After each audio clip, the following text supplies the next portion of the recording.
सातवें अध्याय में ज्ञान विज्ञान योग का वर्णन। मनुष्याणां सहस्रेषु कश्चिद् यत् सिद्धये यथापि सिद्धानां कश्चिन् मां वेत्ति तत्। भगवान कहते हैं कि 1000 व्यक्ति में एक आधे व्यक्ति को एक ज्ञान होता है कि मैं मनुष्य हूं। बाकी तो जितने भी व्यवहार करते हैं वो जानवरों से भी भयभीति करते हैं। मनुष्याणां सहस्रेषु कश्चिद् यत् सिद्धये, 1000 व्यक्ति में कोई एक होता है जिसको ये पता लगता है कि मैं मनुष्य हूं। और वो जब दूसरों के साथ व्यवहार करता है तब देख करके लगता है कि सचमुच में ये मनुष्य है कि जानवर है। दूसरे जितने जीव जंतु उनको बुद्धि नहीं, पर मनुष्य को इतना ज्ञान तो है कि मैं मनुष्य हूं। और इतना ही नहीं, सारे देवता भी मनुष्य की बड़ाई करते हैं। बड़े भाग मानुष तन बाबा, ये मनुष्य का शरीर बड़े मुश्किल से मिलता है। और कब मिलता है? 84 लाख योनि जब भटक लेता है और फिर परमात्मा की तरफ देख करके कहता है कि अब बस बहुत हो गई, अब मेरे को इस जंजाल से छोड़ा लो। फिर मनुष्य उसको पेट में उल्टा लटका करके रखता है। भगवान देखते हैं कि ये पेट में उल्टा जब लटका रहेगा, इसको मैं समझाते रहूंगा। पहले की बात याद है तेरे को, तूने कहा था कि अब मेरे को बस बहुत हो गया, अब मेरे ऊपर कृपा कर दो। मैं कृपा करने के लिए मनुष्य बना रहा, पर उल्टा लटका करके पूछ रहा हूं कि ये बता, तू अगर संसार में जाएगा तो क्या करेगा? तो वो कहता है कि अब प्रभु कृपा करोगे भांति सब तज भजन करो दिन रात। मैं परमात्मा की भक्ति करूंगा और परमात्मा की भक्ति करके दूसरों को ना सताऊं, ऐसे अपने आप में व्यवहार करूंगा। भगवान ने कहा देख, कभी कभी तेरे से जब कोई गलती हो जाएगी तो मैं तेरे को उपाय बता रहा। नवरात्रि में पूरा साल तू अगर संयम नहीं कर सकता तो नवरात्रि में ये संकल्प ले लेना कि मैं किसी की बुराई नहीं करूंगा, किसी के साथ बुरा व्यवहार नहीं करूंगा। और 9 दिन अभ्यास करके देखना कि सचमुच में तेरे अंदर कोई परिवर्तन आया कि नहीं आया। जब कभी बोलता है तो कोई ये तो नहीं कहता कि कौवा जैसे काम करता है।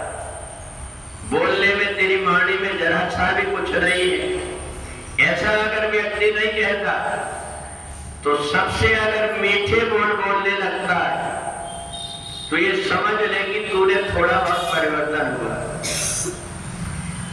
और 9 दिन के बाद में समय समय पर हर महीने 2 एकादशी आती।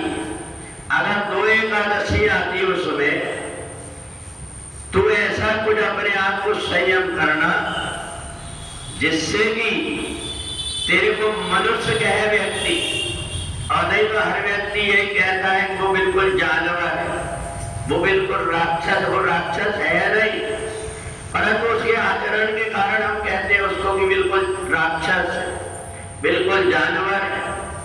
तो कम से कम मैंने मनुष्य बनाया हूं तो तुम मनुष्य बन करके बताना। इसलिए पहले में 2 एकादशी आती, उन एकादशी को सुबह उठ करके भगवान से प्रार्थना करना कि मैं हर दिन तो नहीं कर पाया, पर आज मैं ऐसा व्यवहार करूंगा कि किसी की भी आत्मा को नहीं दुखाऊंगा, किसी को भी कठोर शब्द नहीं बोलूंगा, किसी को हिंसा नहीं सताऊंगा। ये व्रत कर लेना। व्यक्ति जब व्रत करने की भगवान ने कहा तो ये सब कुछ करता है, दूसरों को कठोर बोलता है, गाली देता है, पर उपवास के रूप में क्या करता है कि मैं आज अनाज नहीं खाऊंगा, अनाज ना खा करके सब खाऊंगा, दूसरे आदमी का जीना मुश्किल कर दूंगा, ऐसी वाणी बोलूंगा, परंतु बस मेरा व्रत है, अनाज नहीं खाऊंगा। भगवान ने उपवास का मतलब अनाज नहीं बताया। भगवान ने कहा जो हमारे अंदर बुराइयां हैं, इन बुराइयां को धीरे धीरे तुम कम करो इन व्रत के माध्यम से।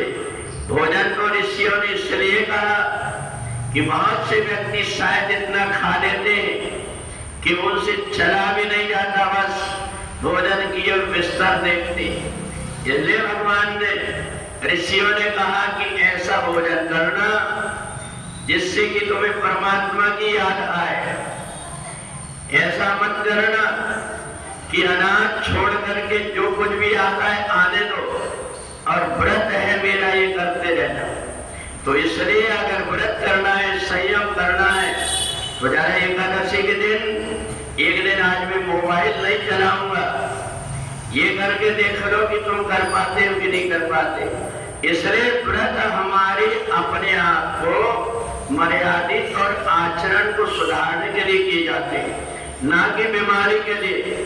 बहुत से व्यक्ति को उपवास के समय ऐसी चीज खाते साबुदाना जैसी, जो कि उसको एक न एक दिन बीमार जरूर पड़ेगी। तो इसलिए अगर व्रत में कोई चीज खाने की कहा गया है तो केवल कड़ाई आहार, साग, फल, कंद, सब्जी, फल और कंद के अलावा अगर कोई व्यक्ति दूसरी चीज कुछ भी खाता है तो उसका व्रत नहीं कहला करके वो केवल दिखावा रह जाता है। इसलिए भगवान श्री कृष्ण ने अर्जुन से कहा कि 12 महीने में हर महीने 2 एकादशी आती है। आश्विन मास की एकादशी को पाषाण कुशा एकादशी कहते हैं, जो शुक्ल पक्ष में आती है।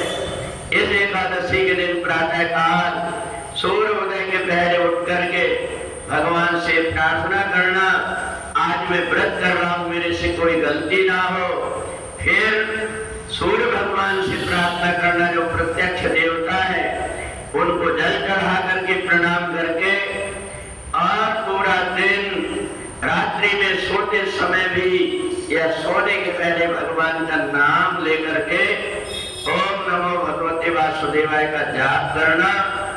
दूसरे दिन जब देखना कि मैंने जो व्रत किया इससे मेरे जीवन में कोई अंतर आया क्या, मेरी वाणी में अंतर आया क्या, मेरे व्यवहार में, मेरे खान पान में, मेरी सेवा भाव में कोई अंतर आया, ये अगर देख लेना तो समझ जाना कि हम ठीक व्रत कर रहे हैं।